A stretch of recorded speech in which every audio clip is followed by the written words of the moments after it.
Welcome back. If you watched the last video, we stripped apart this Citroen ready to be made into a race car for the C1 Racing Cup event at Silverstone in September, one of the cheapest cup racing events in the UK.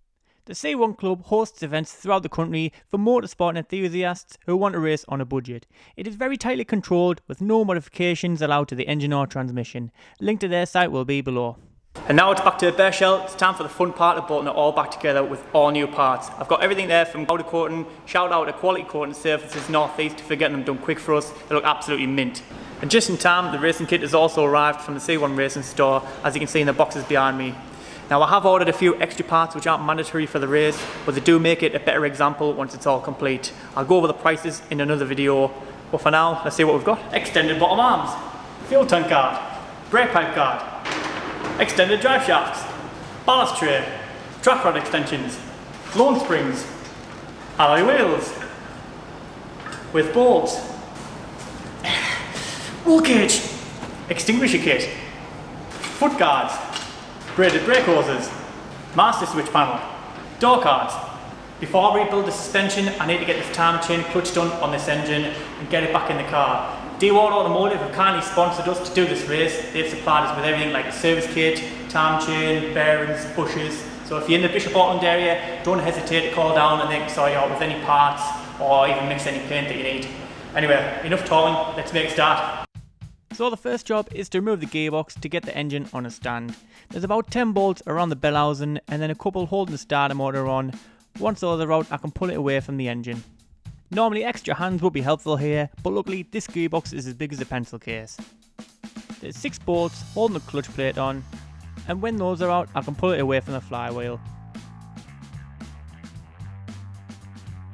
Easy work. Now it's on a stand, I can tackle the timing chain. First up is the coil packs to take out, then I can get to the spark plugs. We have new ones from D.WARD to go nicely back in on reassembly. When those are out, there's a few million bolts to take out the rocker cover. A box or tub does help so these don't get lost or misplaced. Now gently pull it away from the head. It's plastic, so careful not to crack it. And not forgetting the rocker seal. Oh, they suck.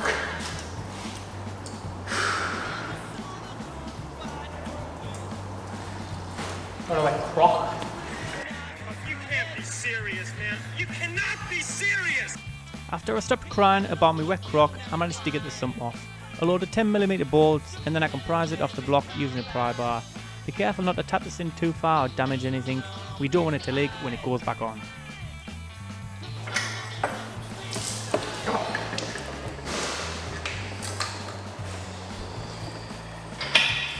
Oh, very cool. If by this point you are wondering why I'm wearing Crocs, well, it's because I broke my toe and these are the only things I can get on. Let's hope it gets better for race day, otherwise Lee is going to be on his own out there. Anyway, to get to the timing chain, we need the time chain cover off. As you can see, I've turned the engine to top dead centre and marked the points on the crank and camshafts. There are a few hundred bolts in the timing case. Again, keep these safe in the tub or box, it's a pain when you lose one. A few bolts hold the water pump on. That last bolt for the alternator. Now I can release the case from the engine. So now we have full access to the timing chain. The timing chain or belt is what keeps the crankshaft and camshaft synchronised. It coordinates the opening and closing of the engine valves, allowing air and fuel into the engine and exhaust gases out. If misaligned or not maintained, the engine may run rough or not at all, even worse, damage internal components. I did buy a timer tool for these to lock the engine, however it didn't come in time, so the marker pen has come out for a party. Once I'm happy the crankshaft is the top dead centre, I can release the tension from the tensioner and remove the gauge along with the chain.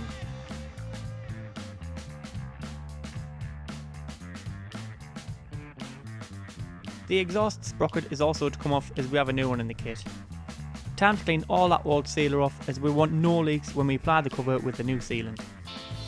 This is the part of the video where we see I'm a true beginner at this video malarkey. My main camera runs out of battery and my GoPro has a cheap memory card which got me 0 footage. Lovely, I know. So as you can see here, when I eventually got my crap together, the new chain is on, the go marks have their place on all sprockets and we are good to go. Turn the engine over by hand when everything is tightened up to make sure it turns over without any issues or noises. Job's a good one. Now I can apply some sealer to the time chain cover and start assembling the engine back together.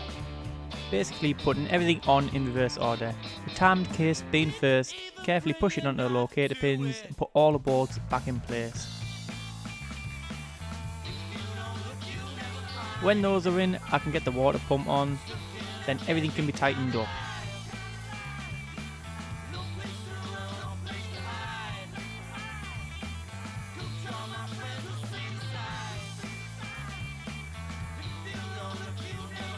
Happy with those, I can get the alternator on its bracket.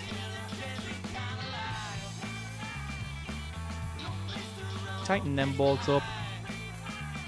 Pop the crank pulley on. Now the auxiliary belt.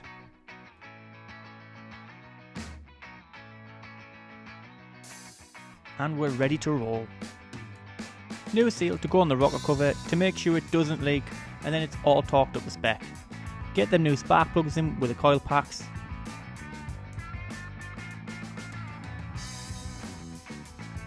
Push the breather pipe on, and that's the top of the engine done. Sealer applied to the sump, then it can be hauled back on the block. All bolts in place, then torqued up to spec. Now for the clutch. The flywheel is in decent nick, so that is staying on. Push the plate on the flywheel, then start all 6 bolts up. Tighten up when happy it's central. Some like using a clutch alignment tool. I prefer using my eyes. They've not let me down yet. It works every time. We have a new thrust burn to go on the gearbox. Pull the old one off, give it a clean up and slide the new one on. Then it's time to bash it on that engine. It's easier with 2 people here, but Lee's still on holiday and I'm eager to get this back running. So I'll push it on, give it a wiggle, get it on the spline. Once it's fully made up with the engine, get all bolts started and tightened up. And there we have it all built back up. Thankfully, as it's late and well past my bedtime. Alright, so it's the next day. Last night I stopped back and got the timing chain and clutch done. Engine's all ready to go there. I'll get it on the ramp and yeah, let's get back in the car.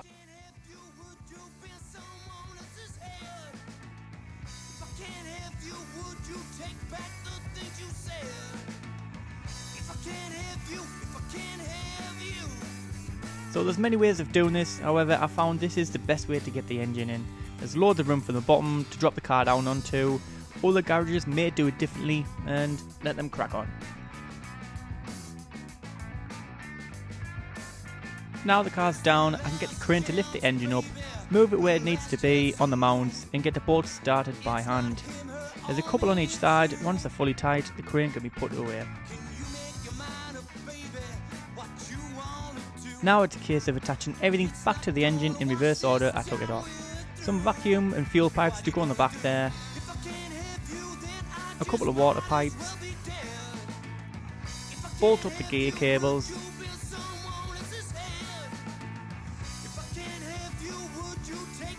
Get the clutch cable on the arm and adjusted. And now it's time for that big wiring loom.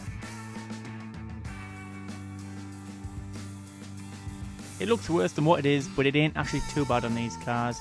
Every plug and clip has its place, it's just a case of routing it in the right direction. Them photos you took on disassembling will come in very handy now.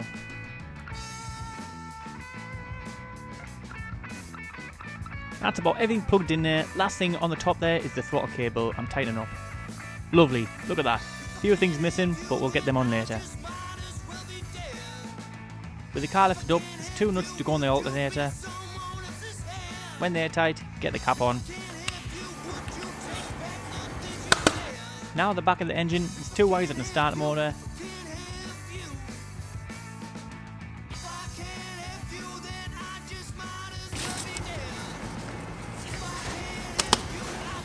Then a couple of plugs to clip back in down the side there. In goes the radiator. We are putting a new one on before the race, I promise, but for now I need to get this thing moving so it's back on with the old one. It's a couple of bolts on each side. 1 pipe on the bottom to attach. 1 pipe on the top, and then plug the fans back in.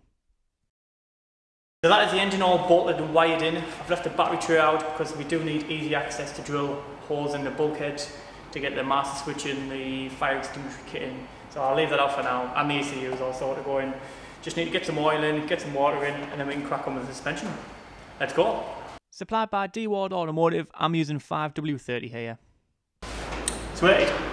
And some nice fresh coolant. Right, next up is the rear of the car. I'm going to get the axle in. I just need to press the bushes in the axle, and then hopefully it's not too bad of a job to get it in. So yeah, let's go. If you check out the C1 Racing store online, they now have the PowerFlex bushes for both the rear axle and the front arms. They make the car a lot more stable on track and are easier to press in. Sadly, I didn't see them when ordering my goodies, so I went back in with the original bushes.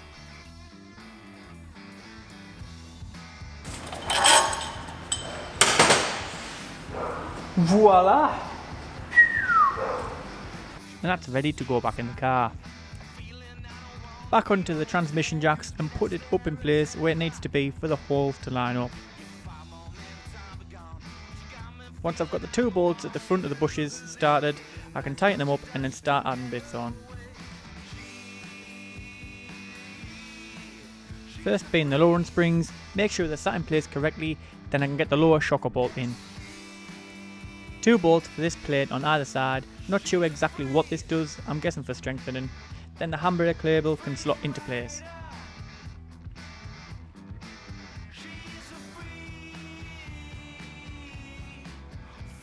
One 10mm bolt, and it's the same process for the other side.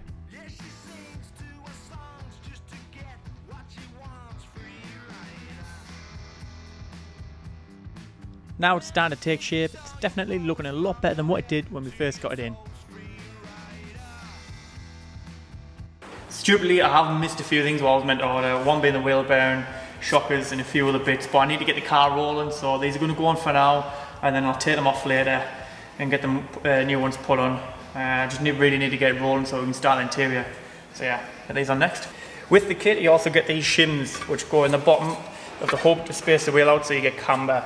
You need to put 2 at each, you get a couple of different sizes. We've ordered 1 mil because we didn't really know what we were getting. And yeah, it makes it better for track days or just cornering in general. So these have got to go between these and hopefully should space it out nicely. Have a bit of camber on the wheels. Try and get in now. So feed the ABS wire through the axle, then it's just a case of slotting the shims in place and getting the 4 bolts started. It is easier said than done though. Although they are a bit difficult to get in. Winning! Once I'm happy all 4 started, I can fully tighten them up. Now it's time to fit the brakes on. Feed the handbrake cable through the back plate, pop the clip on the end, then tighten down the bracket to fix it to the axle.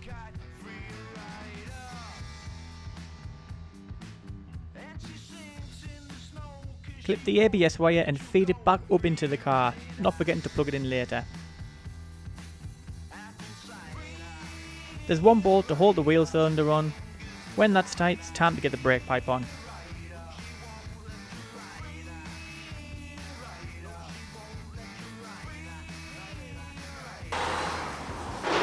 New shoes! Again, this is where those photos come in handy if you've took any. I've done plenty of these over the years, but sometimes you still do forget how they go. I find the easiest way is connect the handbrake shoe up first, pop the spring on to hold it in place, then fit the other shoe and spring clips around it. Happy days, look at that. Bobby Dazzlers. Now we can get our fancy braided brake hoses on. These are direct buy from the C1 Racing store and they are a straight fit with no modifications needed. Once the back is connected up, we can join it up to the centre original pipes underneath. I always love getting brake fluid down my arm. Such a fun time I'm having here. If you haven't tried it, please do. So all the rear pipes are connected and I've assembled the passenger side and get the drums on and adjust it up nicely.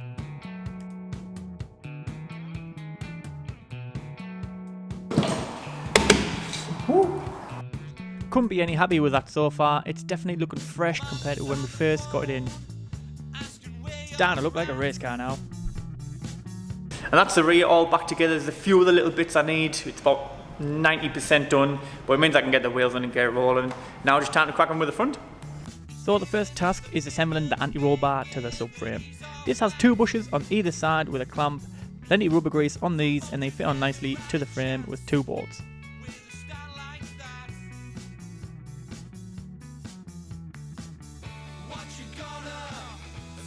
When those are tightened up, we are ready to get this finally on the car.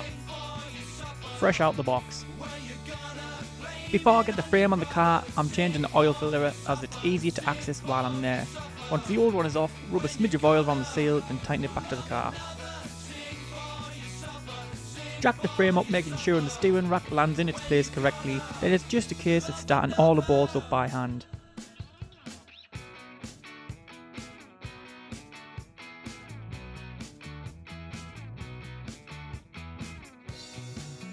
Once I'm happy they're started, I can go ahead and tighten them with a gun. Big arm! Now onto the front arms. These have 2 bolts that hold it to the subframe, and these are supplied by the C1 Racing Club, which have a spacer making the wheels sit with positive camber, which is crucial for racing. When those are fully tight, I've got the lower engine mount to fasten up, a few bolts to the gearbox, then 1 big bolt to the subframe.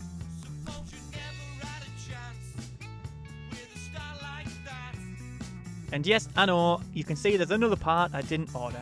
Thankfully the bushes are good in this, so we'll do the job for now. I'd say that's a job well done, looking absolutely brand new. So as you can see, subframe's all in now. I did want to get the bolts zinc coated, but we really haven't got the time, so I've just put the old ones in for now. They're pretty decent anyway. Yeah, it's looking absolutely mint. I'm over the moon with that. So we just got to get the hubs on now. Sadly, I did lie, saying there's nothing left to strip off the car. The scuttle and wiper motor I forgot to remove, but not to worry, as it's another easy job on these. A few clips on each side, 1 nut for the wiper arm, and it will pull away from the window. When the plastic is out the way, there's a load of 10mm bolts holding the metal plate on. Then 1 plug for the wiper motor. This needs to be removed anyway to fit our fire hose points. Now that's done, there's 1 18mm nut on each side holding the shockers up. Once they are out, I can bet them in the vise and get our new fancy lawn springs attached.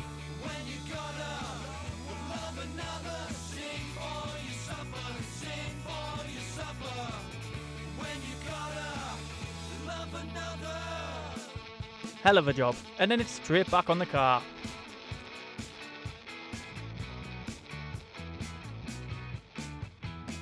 Another job well done. Now onto the hubs. A great excuse to finally use my new press.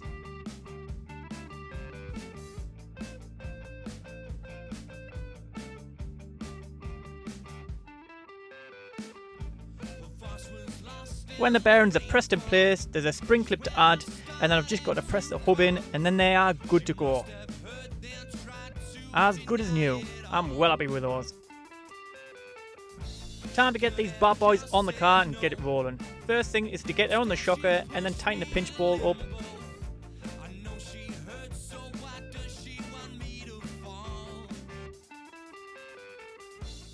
Right, so we have these extended arms on, which is going to give the car a bit of camber. With those, you need these extended drive shafts, and then we also need to add the tracker end extensions, and then it all should tie in nicely. Have a little bit of camber, perfect for track days. Let's get them in. Careful when pushing these into the gearbox, as the seal can easily be damaged, and we definitely don't want any leaks when racing flat out around Silverstone. Once that's in the hub, I can get the bottom arm on and tighten the nut up.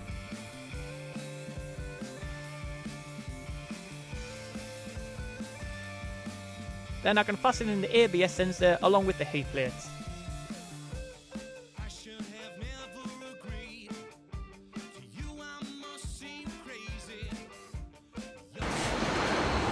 No dash.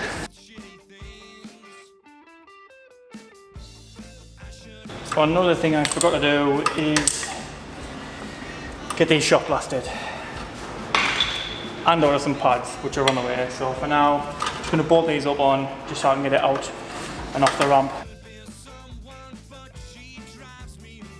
So there's 2 bolts that hold the caliper, carry it to the hub, and then 1 bolt holding the bracket to the flexi hose.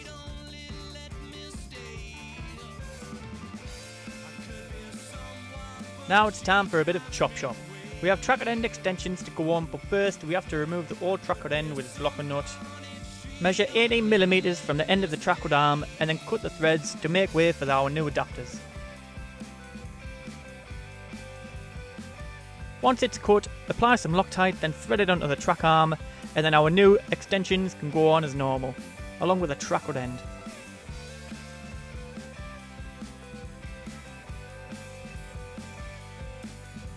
This needs tracking, which we will do later on, but for now we just want to get rolling.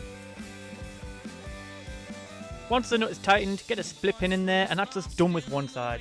Not too bad, eh? The final whoop. If you are still watching by this point and are enjoying the content, then it would be a good time to like and subscribe if you haven't already. I appreciate all the feedback what we've had off the first video, it means so much. We have many more builds coming, just bear with me slow editing skills.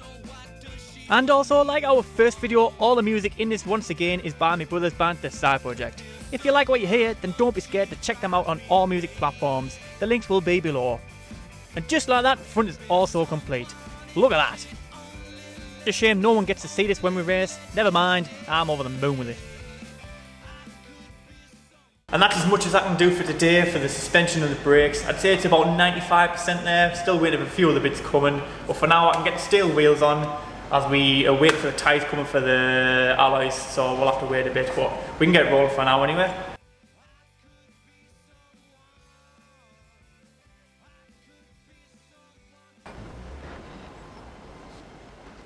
Alright, and there we have it. Finally a rolling C1. I can't start it up yet, we sent the ECU away for tuning. That's the only modification you can do with a C1 Racing Cup. They send it away to get tuned. Other than that, you've got to keep the engine standard. So I'm really happy with how it's going. It's looking, finally starting to look like a car again. So I have got a lot done today, although there's still a big list of jobs left to do. Got the brake pads to put in, the brakes, exhaust, the underguards, the bumpers to go on when they come back from the paint shop, and then not forgetting the bigger job of the interior when Lee comes back. But to be fair, I think we're doing really well so far. I'm happy. And that is a wrap for today. Lee's coming back on holiday next week. He's going to give us a hand doing the interior. But for now, if you've liked the video, please subscribe, and I'll see you on the next one. Bye!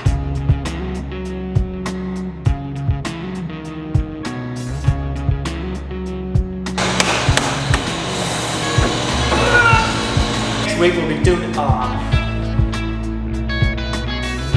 are the key.